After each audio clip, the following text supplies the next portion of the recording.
Jesucristo en la cruz, como decíamos en la comida, dijo, perdónale, Señor, porque no saben lo que hacen.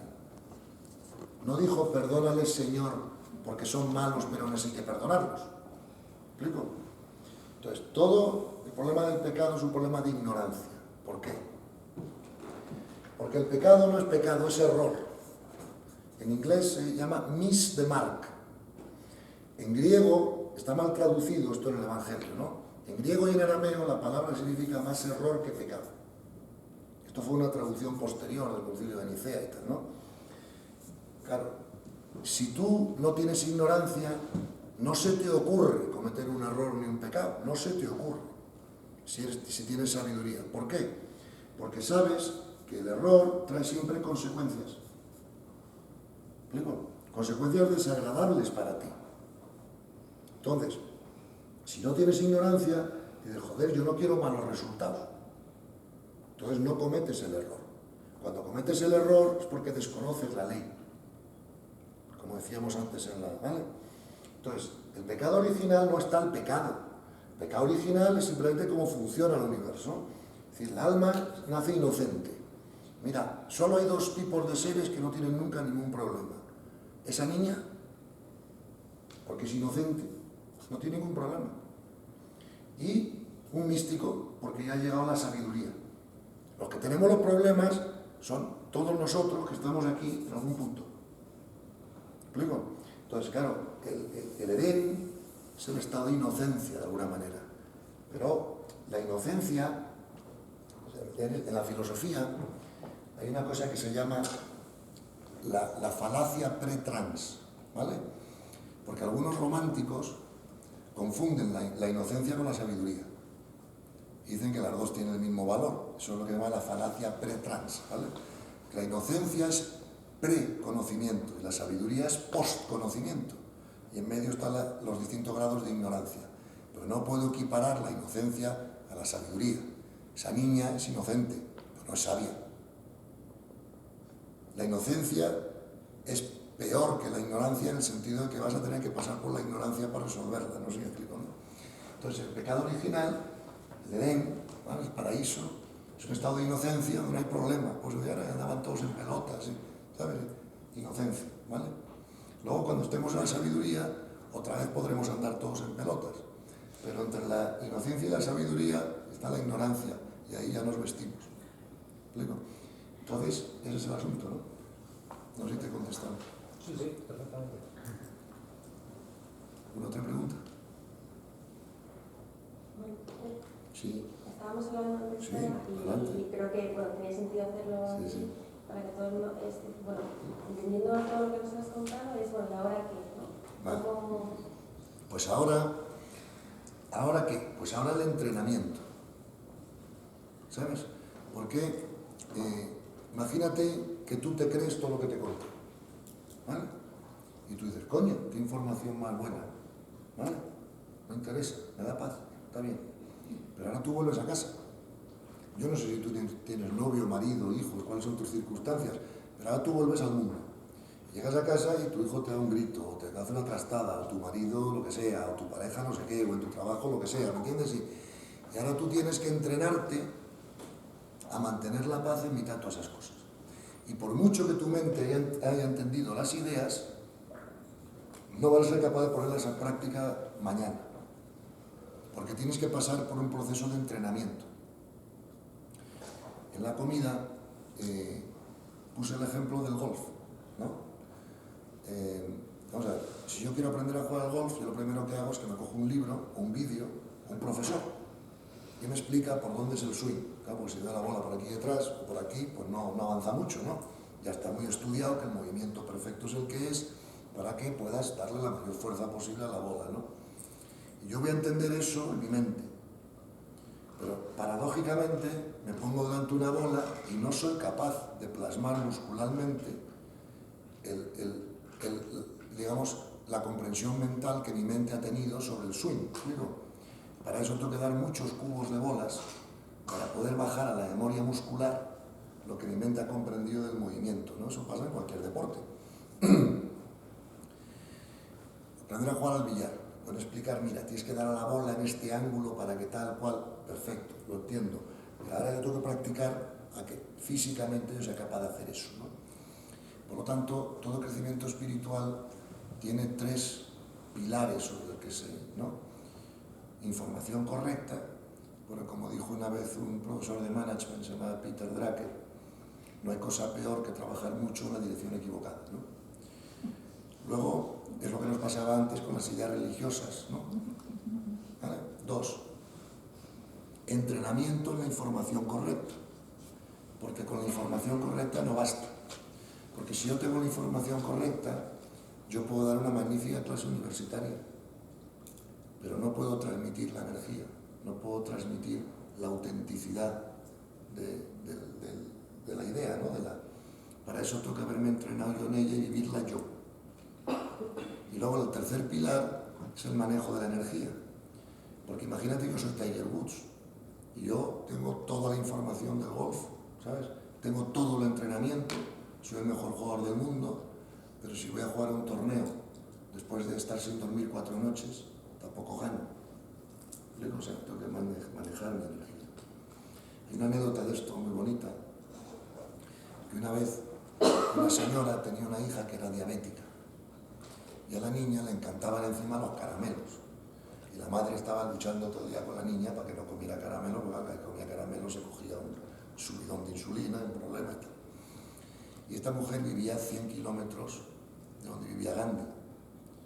Y cogió a la niña y un carro y un buey y se hizo 100 kilómetros para ir a ver a Gandhi, para ver si Gandhi era capaz perdón, de convencer a la niña que no comiera caramelos.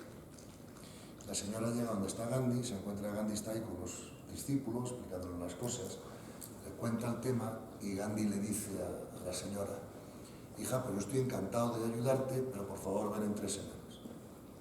Joder, la mujer que ha hecho 100 kilómetros, tal, bueno, pues hace 100 kilómetros de vuelta para su casa, se dispone a volver a las 3 semanas. Y los discípulos que ven eso le dicen a Gandhi: oiga, maestro, ¿pero cómo ha hecho usted esto? Si esta mujer lleva 2 días de viaje para tal cual, ¿cómo le ha dicho usted venga de 3 semanas? A ver si le he resuelto el problema, ¿no? Y dice Gandhi: hijos míos, no entendéis. Yo también como caramelos. Hasta que yo no deje de comer caramelos, no tendrá eficacia lo que yo le diga a esa chica. ¿Entiendes?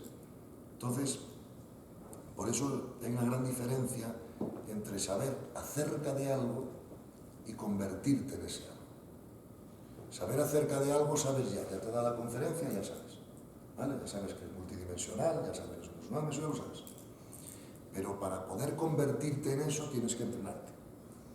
Entonces, ¿cómo te entrenas? Pues fundamentalmente cambiando tu pensamiento. Es decir, tú tienes que estar vigilando el subproducto. El subproducto es la paz.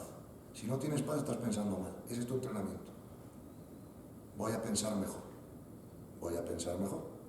Voy a pensar mejor. Tienes que darte cuenta que no tienes ningún problema, que solo tienes oportunidades de aprendizaje. Las almas, cuando vienen a la Tierra, vienen con un destino y una misión. ¿Vale? El destino es lo que tú tienes que aprender. Y la misión es lo que tú ya tienes aprendido para ayudar a los demás en su proceso de evolución, ¿no? Entonces, cada uno de vosotros observar vuestra vida. Yo, por ejemplo, observo mi vida y digo, vamos, yo, el tema profesional, todo me fue muy bien. Oye, mucho esfuerzo, mucho trabajo, pero todo muy bien, todo muy rodado, todo sin gran esfuerzo, ¿entiendes? Entonces, claramente eso era mi misión.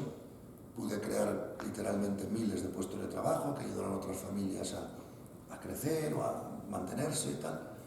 Y esa era mi misión. Otras áreas de mi vida no fueron tan exitosas. Y ese fue mi destino, ahí lo tuve que aprender. Entonces, todo lo que te cuesta en la vida, todo lo que no te sale tan bien, eso es tu destino, ¿vale?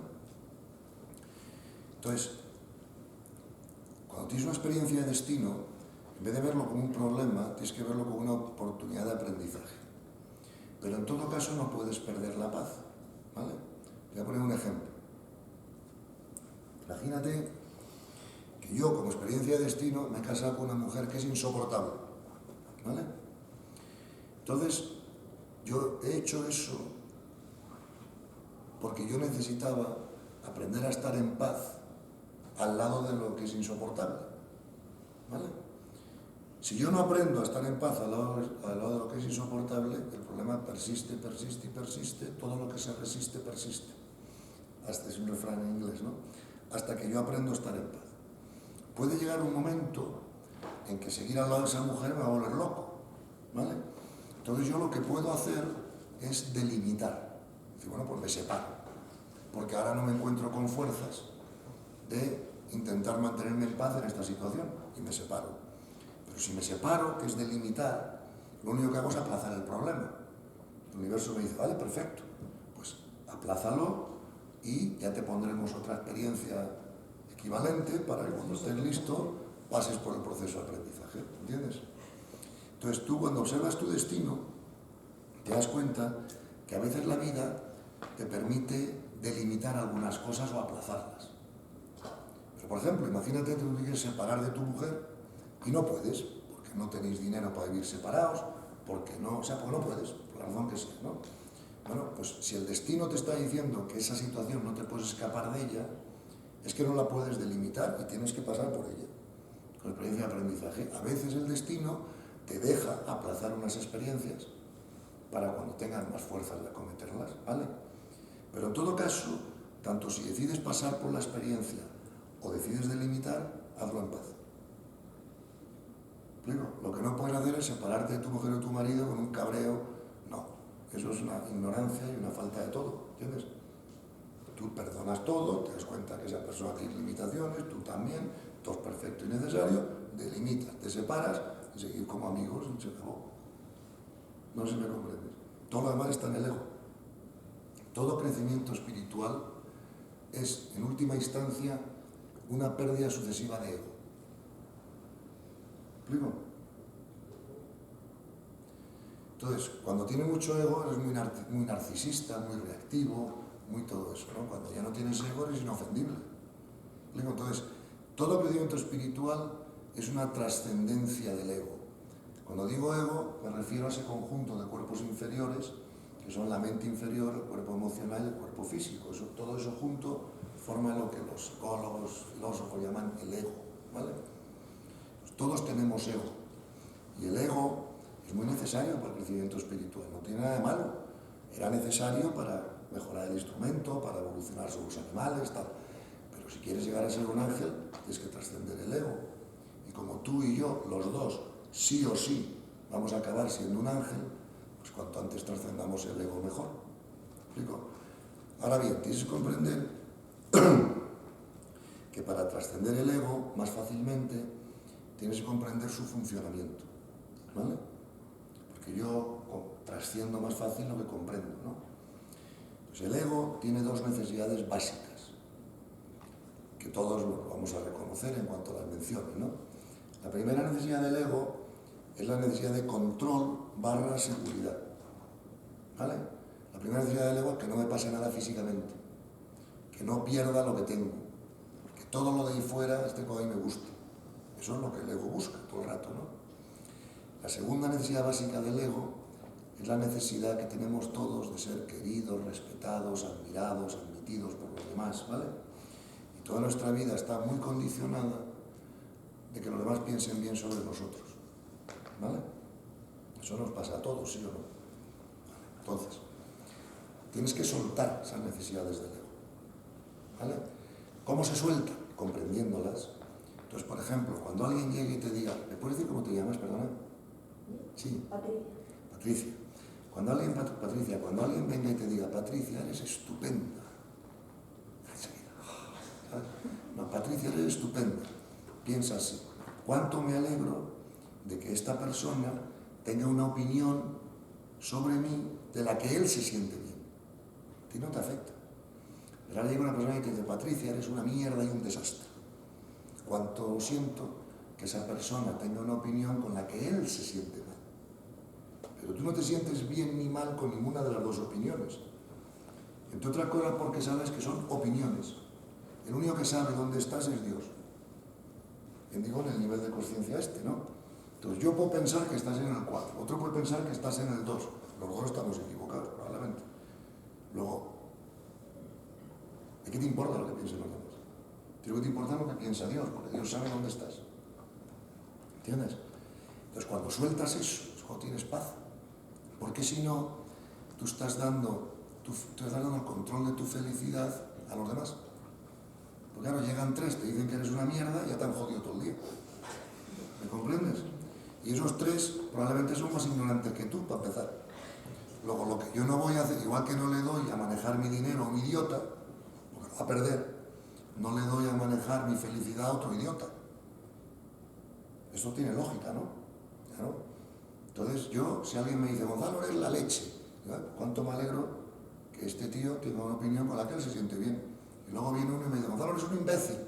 Oye, pues cuánto lo siento que este tío tenga una opinión con la que él se siente mal. Yo me siento igual de bien con las dos, porque yo no soy ni la leche ni imbécil. Soy lo que soy. Y es lo que lo sabe es Dios, no este ni el otro.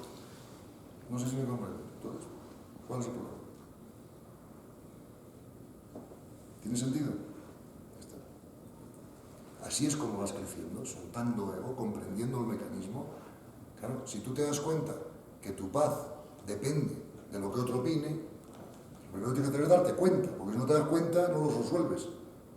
¿Vale?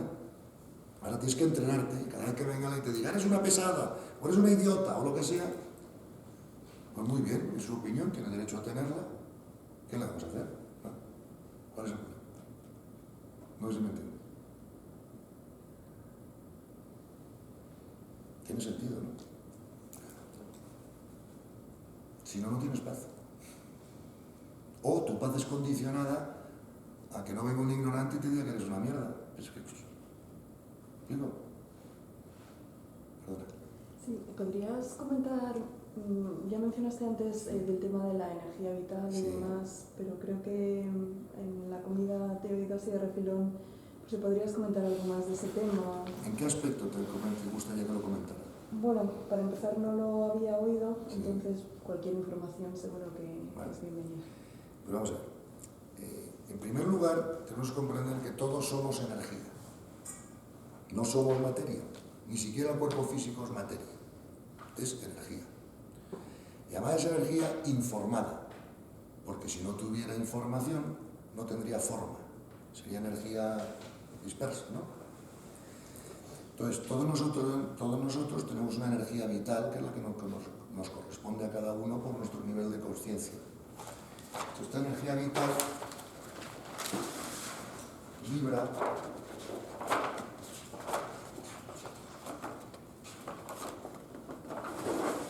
a distintas frecuencias. Fíjate que son 200 MHz por segundo, 400 MHz por segundo, 600 MHz por segundo, ¿no? Vibra a distintas frecuencias. Entonces, si tu energía vital vibra en estas frecuencias, esto es todo negativo.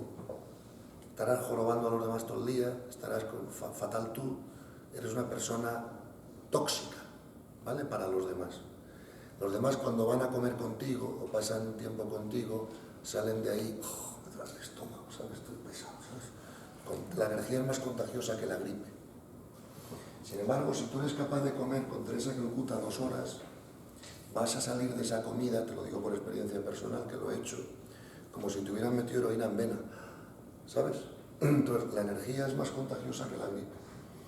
Entonces, tú lo que tienes que hacer es mantener alta la vibración de tu energía vital. Eso lo comprendemos todos. Ahora la cuestión es, ¿y eso cómo se consigue? ¿Vale? Y es lo que yo decía antes, que no se consigue a través de la comprensión y la paz interior. Se consigue a través, vamos a ver, para el camino espiritual, para llegar a la experiencia mística, dicen los expertos que hay 2 caminos diferentes, ¿no? Y saben que eso de todos los caminos llevan a Roma, ¿no? Está el camino de la comprensión, el camino del conocimiento, también está el camino de la devoción, ¿vale? Entonces, el camino de la devoción es más sabroso, pero más inestable. El camino del conocimiento es más estable, pero menos sabroso.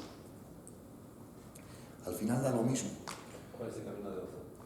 Pues el camino del corazón, el camino del amor a Dios, el camino de la oración, y el otro es el camino de la comprensión, del conocimiento, ¿no? Nos dicen los libros, los expertos, que cuando aumenta la comprensión se abre el corazón. Cuando se abre el corazón, aumenta la comprensión. O sea que da lo mismo, por donde quieras ir. Yo en eso aconsejo a la gente que cada uno vaya por el camino que le sea más fácil genéticamente a él, por su configuración. Hay gente que es más intuitiva, gente que es más racional, gente que necesita las pruebas, gente que no, gente que necesita la intuición. O sea, cada uno que vaya por el camino que quiera.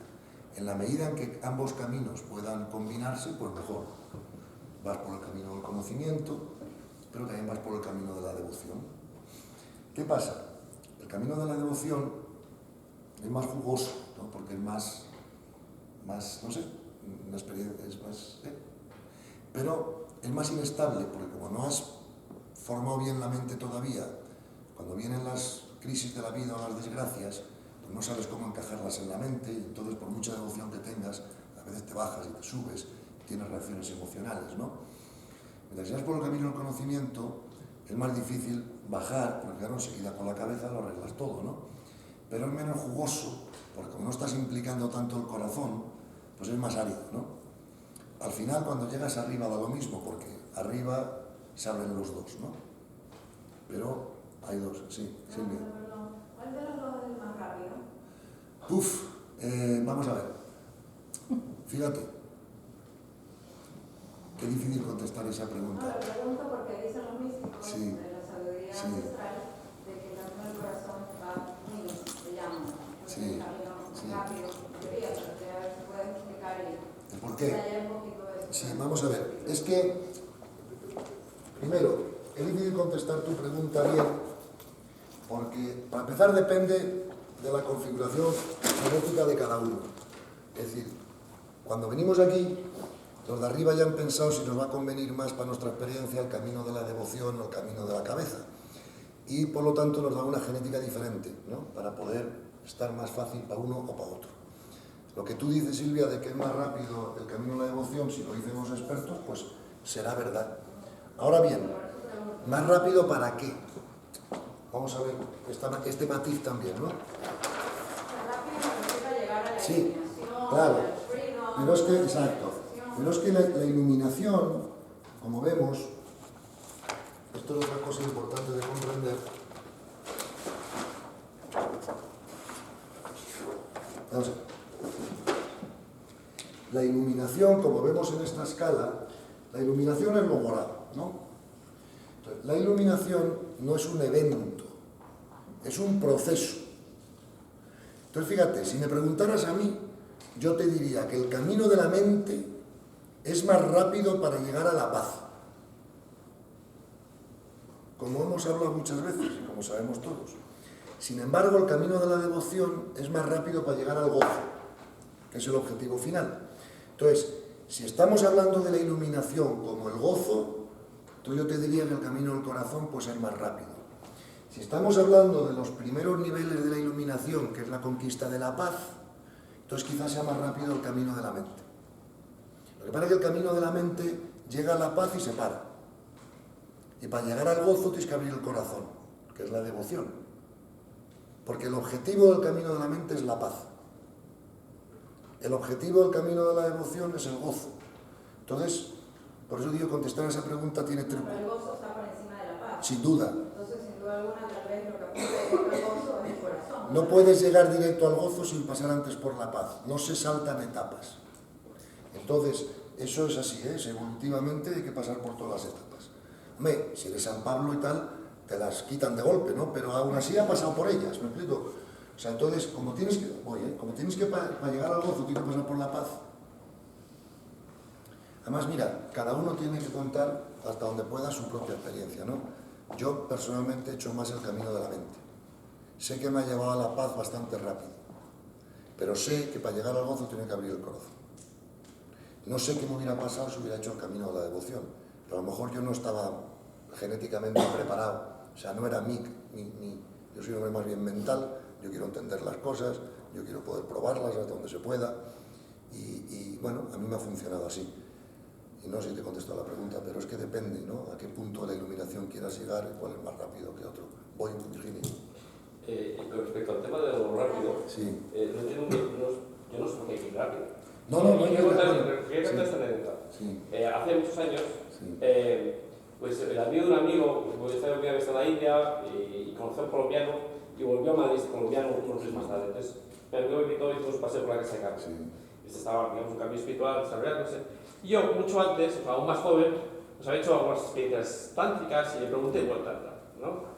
Y me dijo, sí, claro, el tantra es rápido, o sea, por eso te gusta tanto el occidente, porque como occidente queremos siempre resultados, pues es rápido, pero digo, mira, y me dijo una cosa muy simple, y digo, mira, esto es como ir a 40 km por hora o a 160, vas más rápido a 160, pero te puedes estirar más fácilmente a 160, por ejemplo.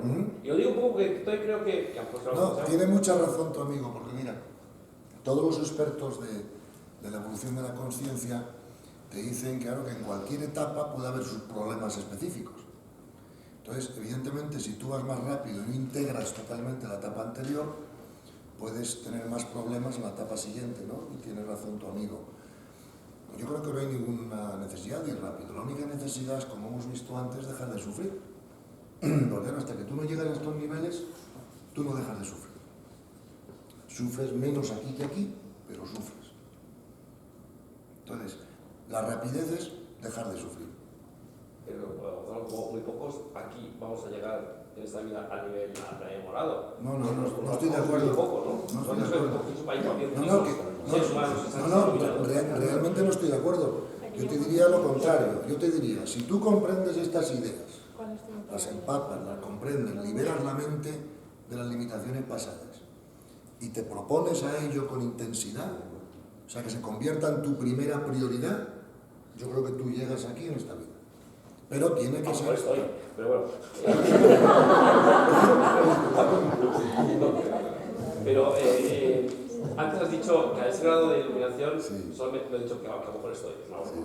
Que ese grado de iluminación muy pocos han llegado hasta ahora históricamente. Es decir, que estamos en una época que es que podemos, mucha gran parte de la humanidad... Se está acelerando todo. Sí. Pero por otro lado... No, es que me parece muy bien el tema de lo que has dicho del golf, ¿no?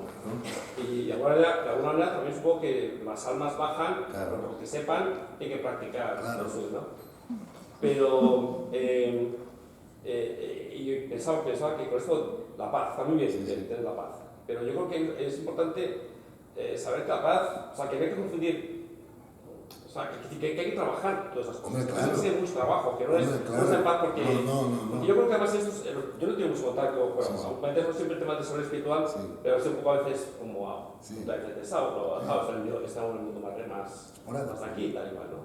Pero una de las cosas que sí me pareció es que es complicado, y hay que tener mucho cuidado, de desarrollarse espiritualmente y pensar que no está desarrollado espiritualmente. Y especialmente consciente con esto, parece lo que dice mi amigo, como que siempre queremos resultados, uno que exige que ser estupendo, ¿no? Y yo creo que todo eso exige, o sea, como que sabes que hemos venido aquí a aprender. Si por eso no tenía muy bien el tema de la rapidez, al contrario, pues, si para aprender las dificultades que nos trae la vida son precisamente para desarrollar nuestra alma, creo yo. Claro, por supuesto.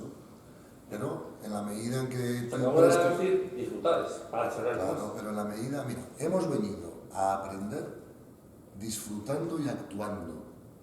No hemos venido a aprender sufriendo y a ser pasivos. Entonces, tú tienes que actuar sin apegarte a los resultados de tu acción. Y eso te dará siempre paz. Tú actúa, da lo mejor de ti y deja que los resultados queden en manos de Dios. Eso es lo que hemos venido a aprender. Entonces, en la medida que lo aprendas más rápido, dejarás de sufrir más rápido. Eso es todo lo que está en juego. Si no, te van a dar todo el tiempo del mundo. No hay problema. Perdona, Virginia. Al hilo del tema del rápido, del despacio, del corazón a la razón, mi sensación es que, como tú bien dices, al final esto es una experiencia, esta es una. Pero viene como consecuencia de otra. Claro. Probablemente, pues en tu caso, como nos dices, tienes en este caso una experiencia más desde la razón, porque en otras vidas o en otras experiencias... A lo mejor he hecho más el de la emoción. A lo mejor la parte del corazón ha sido la que más has trabajado, ¿no? Tuyo, o sea, no, puede ser. No tengo ni idea, a lo mejor había trabajado esas más y ahora me tocaba trabajar el coco, yo qué sé.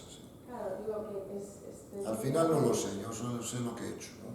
Yo estoy contigo que yo creo que el ejercicio individual de cada uno es buscar de qué manera tú tienes, o sea, cuál es tu capacidad y desde esa capacidad potenciarla.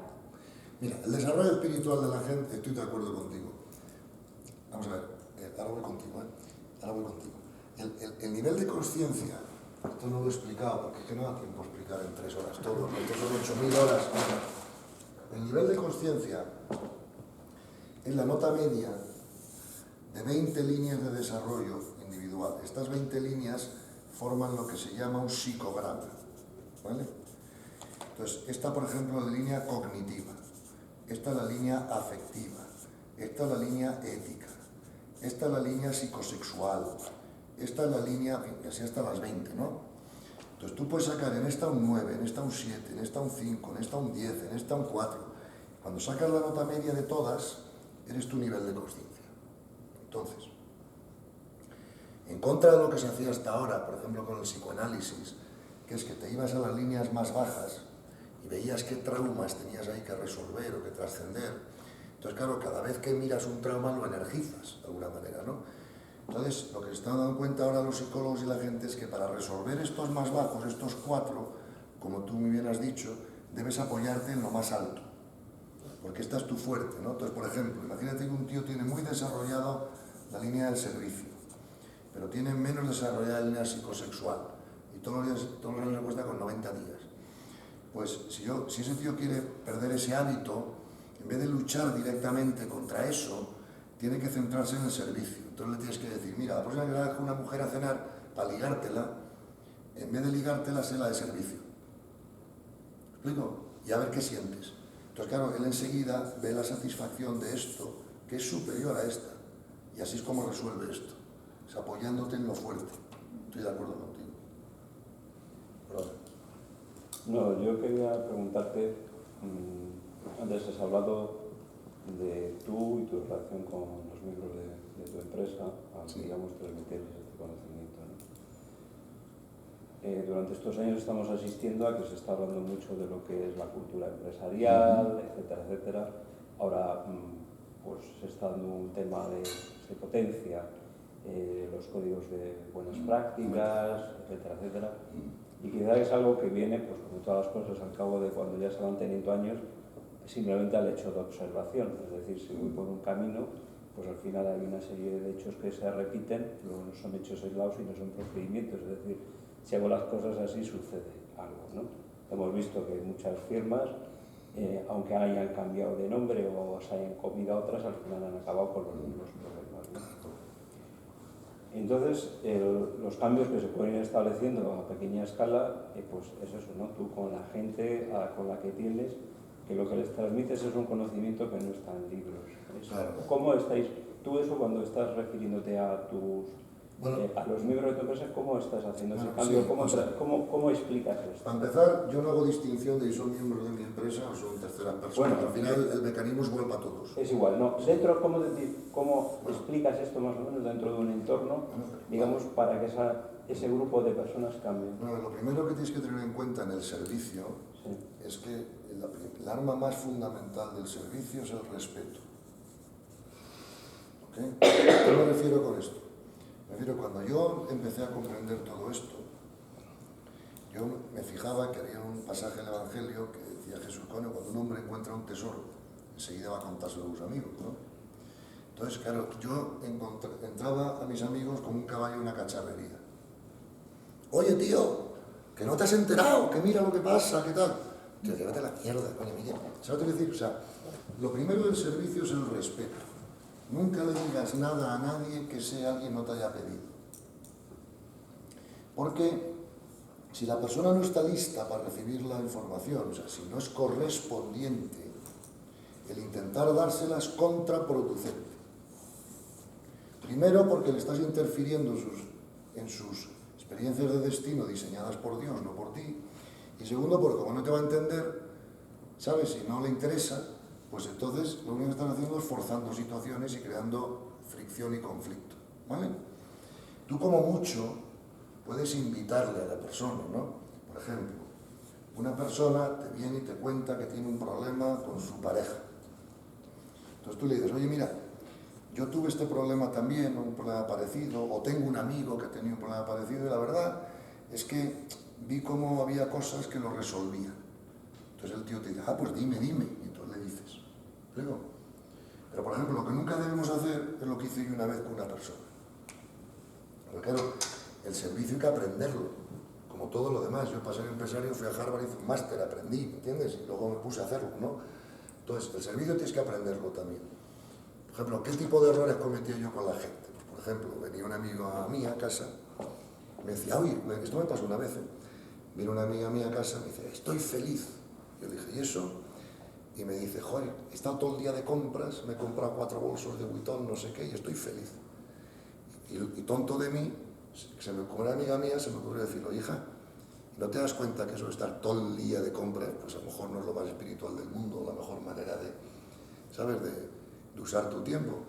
Y la jodí, la pobre, ¿no? Pues no tenía nada. Entonces, no fui de servicio, no fui de servicio, ¿te das cuenta? Pues claro, yo no me di cuenta que esta mujer no me estaba preguntando nada, no me estaba pidiendo información, solo me estaba expresando lo contenta que estaba. Claro, ahora, si me pasa eso ahora, ya sé lo que tengo que hacer. Hija, no sabes lo contento que estoy que te encuentres tan feliz. Ya está. Ya buscaré, ya habrá otra oportunidad donde ella querrá preguntarme o no preguntarme, pero no esto está en el Evangelio. Sí que el Evangelio está todo. Si es que si ahora leéis el Evangelio otra vez desde este punto de vista, veréis que es una maravilla. Esto que dice Jesús, no le deis perlas a los cerdos. ¿Vale? O esto que dice Jesús, mis palabras caen en 4 tipos de terrenos. Pedregosos, no sé qué, no sé cuántos, solo uno de los 4 germinan, ¿no? Entonces, si tu destino requiere que tú sigas sufriendo para aprender ciertas cosas, los ángeles van a bloquear tu mente para entender esta información. Porque esta información te va a liberar del sufrimiento.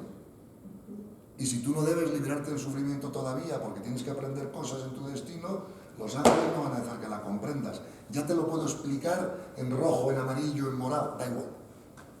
¿Me comprendes? Con lo cual, en general, en el servicio es más eficaz que esperes a que la gente te pida la información. Y yo no he salido al periódico a contar esto, yo no voy a la televisión a contar esto, yo le cuento en mi casa a la gente que viene. Supongo que la gente que viene es porque quiere enterarse, porque no vendría. ¿Explico? Entonces, ¿qué pasa? A veces las empresas queremos cambiar la gente y queremos cambiar la empresa, pero realmente no queremos ser de servicio, lo que queremos es que todo funcione mejor, que sea más eficaz, que haya menos problemas.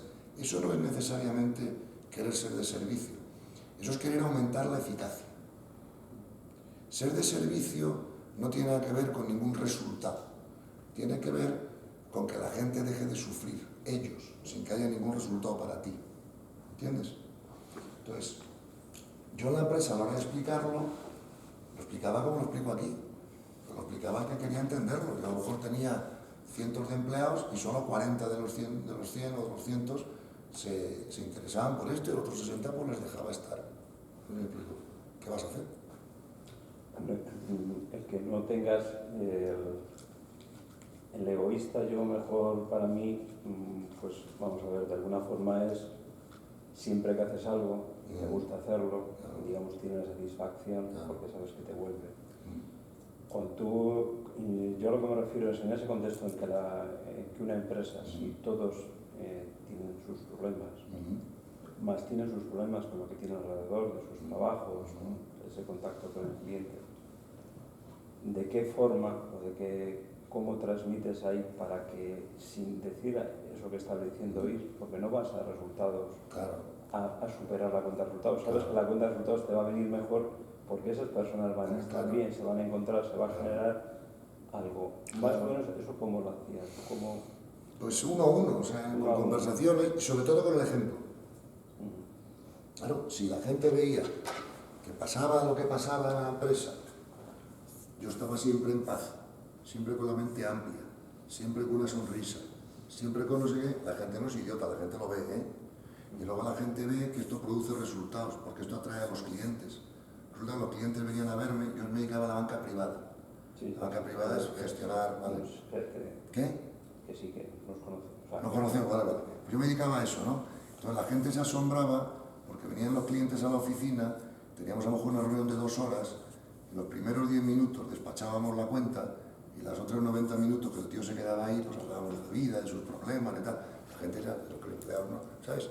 pero los clientes volvían y volvían y volvían. Y al final les importaba una mierda lo que ganaran con la cuenta, lo que querían eran los 90 minutos de conversación, ¿no? Entonces se daban cuenta, sí, entonces todos los demás se daban cuenta que eso era una muy buena estrategia de marketing, ¿no? Porque, claro, ¿entiendes? Entonces fíjate, lo importante en la empresa es que tú te des cuenta que la empresa, a mí me gusta comparar la empresa a un iceberg. Entonces, tú tienes un iceberg, tú sabes que del iceberg solo el 10% del hielo está por encima del agua y el resto del iceberg está por debajo y no se ve. Por eso el Titanic se la pegó, ¿vale? Entonces, tú fíjate que todo el trabajo que se hace en la empresa o alrededor de la empresa se hace a este nivel. Claro, si tú contratas unos consultores para que te mejoren la empresa, para que te den ideas, todos trabajan aquí. Procesos, recursos humanos, producción, marketing, todo esto está aquí. Pero lo que verdaderamente hace tener éxito en una empresa es lo que está por debajo del agua, los niveles de consciencia de los que ahí trabajan. Que nadie se ocupa de esto. Nadie. No hay ninguna consultora que te ayude con esto. Nadie, tus compañeros de trabajo, tus socios, lo que sea, ni son conscientes. Entonces todo el esfuerzo está puesto aquí. Pero esto es siempre la subcausa. La causa está aquí. Entonces lo que va a cambiar ahora en el mundo de las empresas es una mayor concienciación de que el problema está aquí. Todo esto es una manifestación perfecta del conjunto de esto de la empresa. ¿Entiendes? Entonces, yo lo que quiero es ayudar a las empresas a trabajar aquí. Esto ya lo hace Pete Marwick, Baker McKinsey, McKinsey compañía, y todo el mundo sabe hacer esto igual de bien que yo. Nadie sabe hacer esto. Entonces, hay que ayudar a las empresas aquí. Por ejemplo, ahora Iñaki y Virginia están pensando hacer esto, ¿no?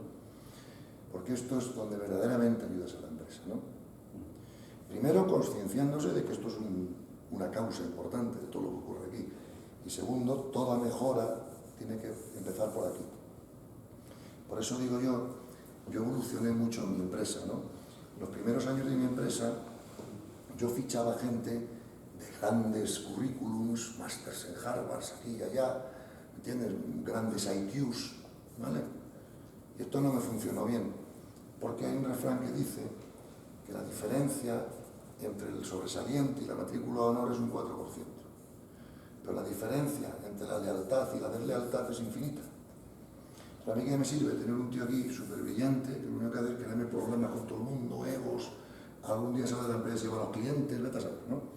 Entonces yo prefiero fichar gente de alto nivel de consciencia. Y a esos ya les enseñaré lo que tengo que enseñar de la técnica. Es más fácil enseñar técnica a un alto nivel de consciencia que enseñar consciencia a un alto nivel técnico. Entonces cambié de manera de pensar y empecé a relacionarme, a fichar más gente de este nivel de consciencia, ¿no? Entonces esta idea de la empresa como el iceberg es muy potente a la hora de tener en la cabeza, es porque saber que tienes que actuar aquí. El problema es que la actuación aquí es 1 a 1. ¿Entiendes? El cambio de consciencia es 1 a 1. Entonces es más lento, más tal, pero es la única solución. Todo lo demás necesitará. Perdona, Virginia. Me va a comentar que al hilo de la reflexión, y sabiendo que efectivamente los crecimientos puntuales es individual, es probable que, como tú, hayas empezado a ver empresarios que digan, oye, voy a empezar a coger gente con mayor nivel de conocimiento. Igual lo han hecho de forma intuitiva, no porque tengan toda esta información. Entonces, probablemente, no sé cómo te llamas, pero Enrique tiene esa inquietud de que yo tengo una compañía, no lo sé, y en la que yo, al igual, tengo una labor en la que puedo efectivamente empezar a detectar si existe o no existe este tipo de... Eso son... armas, ¿no? No, vamos a ver, no se trata de armas, se trata de método de prueba y error. Claro. Es eso mismo. Claro. O sea, y cuando pasas por una crisis, y es, aparte has visto las otras crisis que es por ahí, pues es un método de prueba y error, te das cuenta que algo... Efectivamente aquí yo no estoy pensando en una evolución ni al 4 ni a ser moro arriba, ¿no? No, al 4 no, porque se irían de la empresa, claro. Se irían. Lo que estás pretendiendo es que la gente pues esté más a gusto, ¿sabes? Claro. Que cuando eso se consigue, claro, y nosotros hemos tenido una experiencia en 4 años, es que no tiene nada que ver. La compañía cambia, ¿no? O sea, No, es que cambia, es que ese es el primer cambio. Perdón, Enrique, ¿tu empresa de qué se...? O sea, nosotros lo que tenemos es un despacho de tributario y fiscal grande y una empresa de auditoría, ¿no? Entonces procedemos por desde la administración. Sí, lo tuyo es un servicio, depende de las personas, claro. O sea, que tú no vendes un producto, vendes un asesoramiento. Pero que tenemos la experiencia de venir pues, de las grandes firmas y bueno, en todo el entorno de muchos años ya. Entonces, simplemente por la observación has visto que lo sucede. Pero claro, nunca llegas a tener un método después. No, es que el método es difícil, sí. En el entorno corporativo, ¿no? Cuando pues, yo me planteo, ¿no? Pues cuando contrato gente, es muy difícil, o ¿qué forma hay de también, es más intuición, es más... Sí, vamos a ver, el nivel de conciencia se puede medir objetivamente como mides el IQ. Lo que pasa que están investigando ahora muchos métodos de medición del nivel de conciencia. Hay un método que es la kinesiología, que se basa en la fuerza muscular. Por ejemplo, si yo cojo una foto de Teresa Calcuta y cojo una foto de Hitler y meto cada foto en un sobre opaco, tú no sabes cuál es cuál, ¿vale? Tú te pones en el pecho el sobre que tiene la foto de Teresa Calcuta y tus músculos se fortalecen. Y te pones en el pecho la foto que corresponde a Hitler y tus músculos se debilitan. Se puede medir. Pero sin saber qué es lo que... Sin saber, aunque no sepa. Es más, aunque tu mente piense que Hitler es fabuloso y Teresa Calcuta el demonio, aunque tu mente esté tan confundida, esto funciona por encima de la mente. O sea, ¿me entiendes? Entonces, por ejemplo... Ese es el método de las estampitas, ¿ya? No, por ejemplo... coges una manzana orgánica, te la pones en el pecho, tus músculos se fortalecen. Coges una manzana de pesticida, de estas de tal, y tu músculo se... O sea, todo lo que contribuye a la vida, todo lo que es positivo, todo lo que haga la naturaleza del universo, hace que se fortalezcan tus músculos, eso lo han demostrado ya, y todo lo que es negativo hace que se debilite. Y eso se puede medir. Yo he ido varias veces ya a médicos en Estados Unidos, donde esto está un poquito más avanzado, que ya no te mandan análisis. Te ven y empiezan ellos se dicen, esta persona tiene un problema de riñón. Se testan la fuerza en los dedos y si es fuerte, pues es que sí. Y si no, es que no. O sea, el campo de conciencia responde a preguntas binarias, sí o no, ¿no? Entonces yo, por ejemplo, puedo decir, el nivel de conciencia de Juan Pablo II era 560, ¿sí o no? Si no era ese, mis músculos se debilitan. Si es ese, se fortalecen, porque es la verdad. ¿Me explico? Entonces, para que ese método no está todavía, como, a menos para mí, perfectamente desarrollado para que yo pueda decir que es infalible. Es un poco como el método de la máquina de la verdad. Hombre, que es indicativo, pero que todavía no se admite como prueba. En una entrevista de trabajo, no sé, no me voy haciendo eso. No, si no te no, escucha. Que si no te ve nadie, yo lo hago a veces, yo estoy debajo de la mesa, pongo los dedos así y lo veo, ¿entiendes? Claro, entonces lo que te quiero decir con eso es, yo personalmente no uso ese método. Sí, interrumpir, nosotras tenemos un profe, estudiamos naturopatía y claro, pues saben de kinesiología y lo hacen y funciona. Pues claro que funciona, pero tienes que tener mucha práctica y además es un método como difícil de cuantificar, porque también depende de tu propia sensibilidad de ver tu propia fuerza muscular. Pasa un poco, por ejemplo, como con las pruebas de ADN. ¿Te acuerdas que al principio no tenían fuerza probatoria en la corte y cuando fueron perfeccionando el propio método de testar, ya empezó a tener fuerza probatoria, ¿no? Pues con eso está pasando lo mismo, estamos en los métodos incipientes. Por lo tanto, como yo no confío tanto en mi sensibilidad para ver si realmente el dedo se me ha debilitado o ha sido una sensación mía, ¿me entiendes? Yo lo hago de otra manera. Yo veo el nivel de conciencia de la gente nada más entrar por la puerta.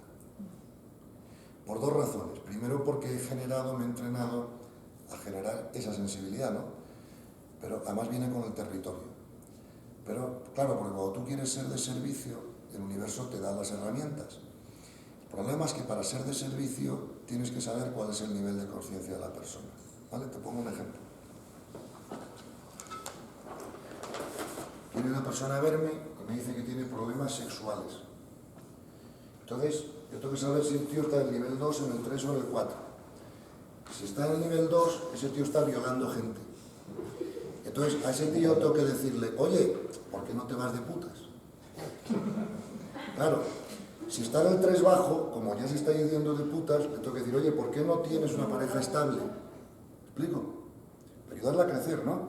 Una vez que tiene una pareja estable y tal, le puedo decir, oye, ¿te das cuenta que el sexo también lo puedes soltar? Pero claro, si le digo que suelte el sexo a uno del nivel 2, no le estoy siendo de servicio, porque le estoy proponiendo algo imposible. ¿Te das cuenta? Entonces, a la hora de ayudar a la gente, tienes que saber en qué nivel de conciencia está. Imagínate que yo encuentro un tío del tercero bajo y le digo, tío, dedícate al servicio. Joder. O sea, si un tío está en el tercero bajo, le tengo que decir, oye, deja de ser corrupto, pero sigue trabajando para ganar dinero. ¿Me explico? Cuando ya está trabajando para ganar dinero éticamente, le puedo decir, oye, ¿por qué no te planteas ser de servicio un poquito? ¿Ves? Entonces, dependiendo, yo no puedo a nadie pedirle algo imposible. Es como si mañana viene mi nieta de 3 años, que tiene un IQ altísimo, pero no la puedo enseñar álgebra porque la frustro. ¿Me comprendes? Entonces, saber el nivel de conciencia de la gente que tienes delante es importantísimo para ser de servicio, porque a la gente tienes que ir proponiéndole cosas que puede hacer. ¿Me explico? Con una cierta comodidad, porque nadie hace lo muy difícil. ¿Me explico? Entonces, si yo a un tío del tercero bajo le digo que sea casto, olvídate, ¿me explico? Eso tiene que ser uno del tercero alto, poco a poco. ¿Me explico? Entonces, generas esa habilidad. De todas maneras, el nivel de conciencia determina toda tu vida. Yo solo necesito que una persona me diga 3 cosas de su vida, ese es su nivel de conciencia. Por ejemplo, trabajas en una empresa, en un despacho, en lo que sea, por dinero, no estás en el cuarto. Tienes pareja estable, no estás en el cuarto alto. ¿Explico? Estás violando gente, coño, estás en el segundo. O sea, ¿explico? Sé que es obvio, sé que no tienes que preguntar más. ¿Te das cuenta? Entonces, sabiendo cómo es cada nivel perfectamente y qué ocurre en cada nivel, entonces ya encajas a todo el mundo rápido. ¿Entiendes? Todo es una manifestación de tu nivel de conciencia. Por ejemplo, aquí no hay nadie del nivel 2. Nadie. Si aquí hubiera habido alguien del nivel 2, hace 3 horas que se hubiera marchado. Es mucho mejor entender con una rubia o pegar un tiro a alguien que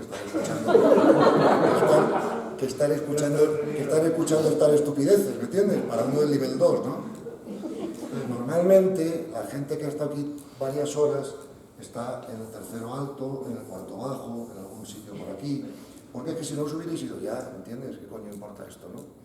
Entonces, eso ya es una indicación del nivel de conciencia en sí mismo, ¿no? Tampoco estoy yo en el nivel 2, porque si estuviera en el nivel 2 no estaría dando esta charla. Primero, no sabría ni cómo articularla. Y segundo, preferiría hacer otra cosa con mi tiempo un sábado por la mañana, ¿no? Entonces, todo lo que tú haces es una perfecta manifestación de tu nivel de conciencia. Yo, por ejemplo, quería preguntar una cosa respecto también al tema de cómo encajar esto dentro de las empresas, ¿no? De las corporaciones, porque, bueno, una cosa es... a la hora de hacer una selección que puedas tener diferentes técnicas para ya desde ahí empezar a seleccionar a personas que puedan tener un cierto nivel de conciencia, pero ¿qué pasa cuando ya están dentro? Es decir, cuando ya tienes un grupo conformado de personas, estás viendo que debajo del agua de ese iceberg hay mucho trabajo que hacer, pero si seguimos un poco la premisa que tú decías al principio, no podemos obligar a nadie a hacer algo que esté fuera de su voluntad, ¿no? Pero vemos que hay esa necesidad de subir ese nivel de conciencia, pero ¿cómo entramos sin entrar como un elefante en una cacharrería? Es decir, pides permiso. ¿Y cómo rompes las resistencias posibles que pueda haber? Porque en muchas organizaciones ocurre que se detecta, o ya están detectadas muchas veces las personas tóxicas, ¿no? Pues delimita. Si son tóxicas, fuera. No puedes hacer más. Tú delimita, porque además, si son tóxicas porque tienen un nivel de conciencia bajo, ellos no son culpables. Esas personas a lo mejor son mucho mejores que tú, lo que pasa es que son más jóvenes. O sea, vamos a ver. Si aquí viene mi nieta de 2 años, que tiene un IQ de 160, ¿es peor que tú? Hombre, claro que sí, joder, ahora sí, coño, tú le das 1000 vueltas. ¿Entiendes? De madurez, de conocimiento, pero espérate que tenga tu edad. Y entonces os comparo. ¿Explico? Entonces tú no puedes pensar, o sea, esta es la enorme diferencia entre, que a mí me costó tantos años aprender, pero que me ha salvado la vida cuando la he aprendido, ¿no? Mira, yo he oído siempre en el Evangelio, en todos los maestros espirituales de Oriente y de Occidente, que no podemos juzgar. Hay tantas, no juzguéis y no seréis juzgados. Los maestros espirituales, no tenéis información para juzgar aunque lo queráis hacer. ¿Entiendes? Pero yo no podía no juzgar porque mi mente pensaba que si yo no juzgaba, caía en el relativismo. Esto es igual que esto, ¿no? De manera, como no juzgo, pues ancha Castilla, da igual violar a un niño que decir misa, ¿no? O sea, entonces, un maestro espiritual que me dio la solución al problema, joder, para mí eso fue una apertura de mente acojonante, ¿no? Porque me dijo, no, macho, que es verdad que no tienes que juzgar y tampoco puedes ser relativista, lo que tienes que aprender es a discernir. Y yo le dije, ¿qué diferencia hay entre discernir y juzgar? Y él me contestó muy rápidamente, mira, muy fácil, cuando tú estás juzgando, tú estás viendo, y además de ver, le estás metiendo una carga emocional propia a ese ver. ¿Me explico? Y por eso esto te agrada y esto te desagrada, esto te produce aversión y esto no. ¿Me explico? Pero cuando tú estás discerniendo, tú estás viendo, igual cuando juzgas, oye, esto es de más nivel de conciencia que esto otro. Pero no le estás poniendo carga emocional propia, porque sabes que tanto esto como esto es perfecto y necesario. Y además no se le puede pedir peras al alma. Entonces, un alma joven, por muy brillante que sea, por muy tal, no ha pasado por ciertas experiencias que un alma más vieja, más tonta incluso, ¿sabes? Cualquier persona de 40 años tonta sabe más que mi nieta brillante. ¿Me explico? Simplemente porque necesita tiempo, ¿vale? Entonces, eso es el discernir. Te das cuenta que esto es tóxico, pero te das cuenta que esa persona no es culpable. Entonces ya no le metes carga emocional propia. ¿Me explico? Simplemente lo disciernes. Ahora, a lo mejor con la gente tóxica es delimitar. Y que se vayan a su casa o a otro sitio, cuando dejen de ser tóxicas, a lo mejor estás dispuesta a readmitirlos. ¿Claro? Pero la toxicidad energética, sobre todo en una empresa, no te digo en una familia, ¿no? Claro, en la familia tienes otras correspondencias, si tu hijo es tóxico, si tu hermana es tóxica, pues no la puedes delimitar. O sea, tienes que ayudarla, estar ahí, porque, joder, son correspondencias especiales, ¿no? Pero una empresa no es así. Una empresa tiene sus objetivos, una empresa tiene que ganar dinero para subsistir, una empresa tiene que mantener el puesto de trabajo de todos los demás que no son tóxicos. Entonces, una empresa tiene la obligación moral de delimitar con el tóxico. Claro que sí. A mí eso me ha costado siempre mucho, porque siempre me ha costado despedir a alguien. Pero comprendí que esa dificultad de despedir a alguien no venía de la caridad, sino de la limitación de mi ego. ¿Entiendes? Lo caritativo es despedirla cuando es tóxico. Para los demás que están en la empresa y para el tóxico. ¿Entiendes? ¿Y cómo actúas cuando tú no tienes esa capacidad de decisión, pero has identificado que está pasando eso? Bueno, pues entonces si tú no tienes la capacidad de decisión, para ti es una experiencia de destino y no puedes hacer nada. Yo siempre tuve la capacidad de decisión en mi empresa porque era el dueño y el jefe, entonces pues no podía delegar en otras decisiones. Pero si no tengo la capacidad de decidir, hay un refrán en inglés que dice, donde no hay alternativa no hay problema. ¿Explico? Sí, pero claro. No estoy muy de acuerdo, quiero decir, porque sí hay problema, porque está afectando a todos. Sí, ya, pero no hay problema en el sentido que no hay nada que tú puedes hacer. Para ti esa es una situación de destino que tienes que aceptar. O sea, la vida te está diciendo, esta experiencia de aprendizaje no te la puedes saltar. Porque si te la pudieras saltar, tendrías capacidad de decisión para echarlo. Esto que te voy a decir ahora es una opinión personal, ¿vale? Lo sé por revelación, no mía, pero de otros, ¿vale? Hay como 20.000 millones de almas que están adscritas a este colegio, el de la Tierra. Pero solo hay 6.000 millones de cuerpos. Hay 6.000 millones de habitantes. Con lo cual esto quiere decir que muchas almas tienen que esperar bastante para volver. Porque no hay cuerpos suficientes. Ahora, hay más almas en el universo que cuerpos físicos. Y continuamente va variando el número de almas. porque Dios las sigue creando, pero otras ya se van fusionando con Él porque han acabado el camino de ascenso.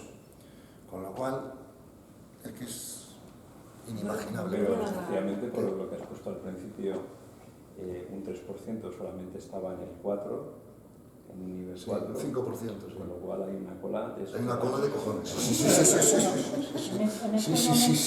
En estos momentos hay teorías que hablan de que hay almas que se reencarnan en marcha. ¿Cómo en marcha? Sí, que sale una, vuelve otra. Sí, hay teorías también de que hay almas porque hay prisa. Sí, y otras que se desdoblan. Es decir, que sí. Vamos a ver, el alma nunca trae toda su energía aquí, nunca. ¿Vale? Siempre deja una parte de su energía arriba, ¿no? De hecho, están investigando ahora que cuando dormimos por la noche, descansamos porque el alma se va a casa. Pero sigue conectada al cuerpo a través de lo que se llama el cordón de plata. Y entonces, si te pegan un codazo y te despiertan, el alma vuelve a una velocidad infinita. ¿Sabes? Mucho más rápido que el alma, ¿no? Y entonces, lo que se está especulando, y están haciendo regresiones para ver si es verdad, es que cuando un alma tiene una experiencia de destino más o menos facilita, o sea, no muy importante, entonces el alma dice, vale, pues traigo aquí el 50% de mi energía, me encargo en tu cuerpo, en el mío, y tengo esta experiencia. Al mismo tiempo, en otro planeta, no sé dónde, tengo otra experiencia simultánea con la otra mitad de mi energía, pues porque esta no era muy difícil y no me hace falta traer toda la energía para... ¿Me explico? O sea, que se está investigando sobre el desdoblamiento del alma, se está investigando sobre el cambio de alma en un mismo cuerpo a veces. Por ejemplo, si escuchas a Gerardo Smedling, él atestigua que lo que le dijeron los maestros es que en el caso de Jesucristo eso lo ocurrió. O sea, primero que le prepararon una genética especial, porque claro, una genética normal no hubiera aguantado esa vibración, se hubiera quemado físicamente, como un cable no aguanta más electricidad que la que... Con lo cual los científicos por primera vez de la vida te están diciendo, no, si los que piensan que es concebido por el Espíritu Santo no estaban tan locos. Claro. Segundo, están diciendo de Cristo pasó 30 años de vida oculta. ¿Vale? Entonces están especulando con la idea de que hubo un alma muy avanzada en el cuerpo de Jesucristo durante los primeros 30 años. Ese alma contribuyó a seguir preparando la genética, no sé qué, no sé cuántos, y de repente, cuando iba a empezar su vida pública, ese alma se largó y vino a la conciencia crística. No sé qué decirte, ¿sabes? Son, como tú dices, teorías. Muy bonitas. Es una tradición mística. ¿Qué es eso? Tradición mística va a dar estos Cristos. Sí, pero yo no, claro, pero, o sea, yo no te lo puedo demostrar. O sea, es que aquí es muy importante ser preciso, ¿me entiendes? Si tú me preguntas algo, está demostrado por la ciencia, yo te digo, esto está